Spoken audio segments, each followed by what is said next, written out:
The snowstorm had come with little warning, sweeping over the small mountain town of Coldridge like a tidal wave of white fury. Weather forecasts had predicted a light flurry, a mere dusting to usher in the season. But this storm had roared in, relentless and angry. The winds howled through the streets, rattling windows and carrying an eerie, keening sound that residents dismissed as nature's feral voice. Mara Keller, a local reporter for the Coldridge Gazette, sat in her dimly lit office, watching the snow pile up outside. The power had flickered and gone out hours earlier, leaving her with nothing but her phone's flashlight and the distant glow of the emergency lights in the hallway. She had planned to leave before the storm worsened, but an inexplicable sense of duty had kept her here. The storm wasn't just unusual, it was unnatural. Earlier that day, Sheriff Callum had reported strange occurrences on the outskirts of town. Bizarre tracks in the snow, too large and too irregular to be any known animal. Flickering lights in the sky that weren't planes or the aurora. And, most chillingly, whispers. Multiple residents had claimed to hear voices carried on the wind, murmuring in an unknown language. Mara had dismissed it as hysteria. But now, alone in the growing cold, she couldn't shake the feeling that something was off. She bundled her coat tighter and decided to brave the storm to get home.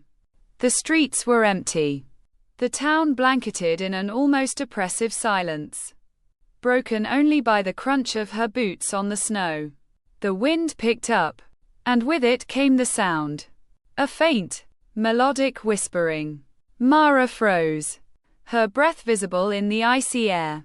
She scanned her surroundings, but there was no one. Just the wind, she muttered, her voice shaky. But as she continued, the whispers grew louder. They seemed to come from all around her, yet nowhere in particular.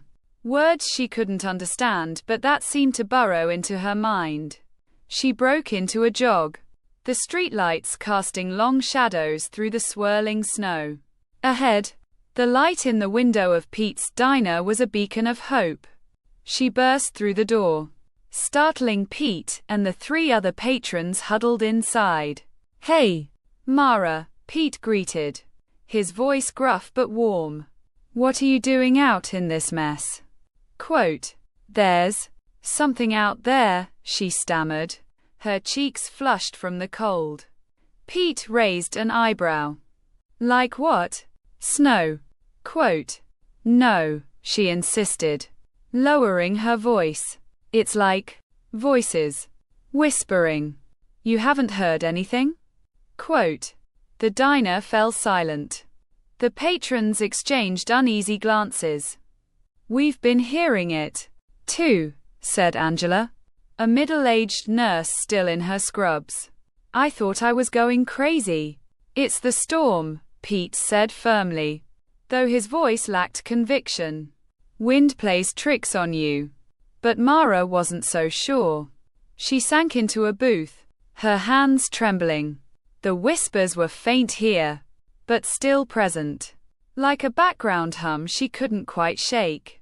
Then the lights in the diner flickered. The group collectively held their breath as the bulbs buzzed, casting erratic shadows on the walls.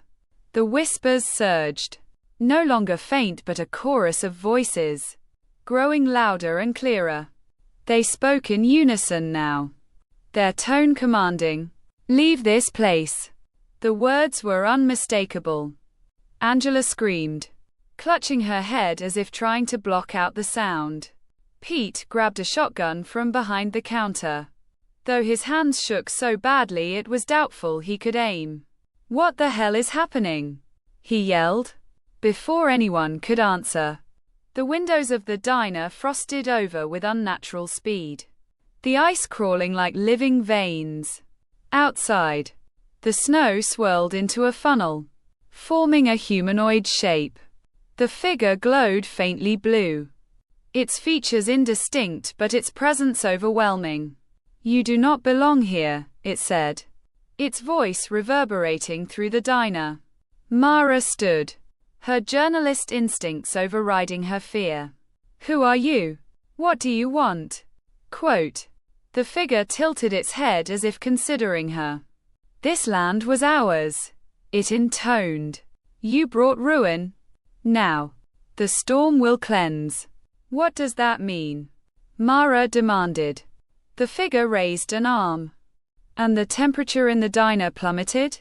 Frost crept up the walls. And the whispers intensified. A cacophony of alien anguish. Mara thought of the reports. Of the tracks. The lights. The whispers. This wasn't just a storm. It was something ancient. Something angry. We didn't know, she said desperately. We didn't mean to disturb you. Please, tell us how to fix this. Quote. The figure paused, its glowing form flickering like a dying flame. Leave, it repeated. Return this land. Only then will balance be restored. And then, as quickly as it had appeared, it dissolved into the storm. The whispers ceased. The frost on the walls melted. But outside, the snow continued to fall, heavier than ever. Mara turned to the others. We need to warn everyone. This storm isn't going to stop until we do what it wants. Pete scoffed. You expect people to pack up and leave their homes because of a ghost? Quote. It's not a ghost, Mara said. It's something bigger. And if we don't listen? Quote. A loud crack interrupted her, followed by a deep rumble. Through the frosted windows, they saw an avalanche of snow cascading down the mountainside, obliterating everything in its path. The message was clear. The storm wasn't just taking a surprising turn. It was a reckoning.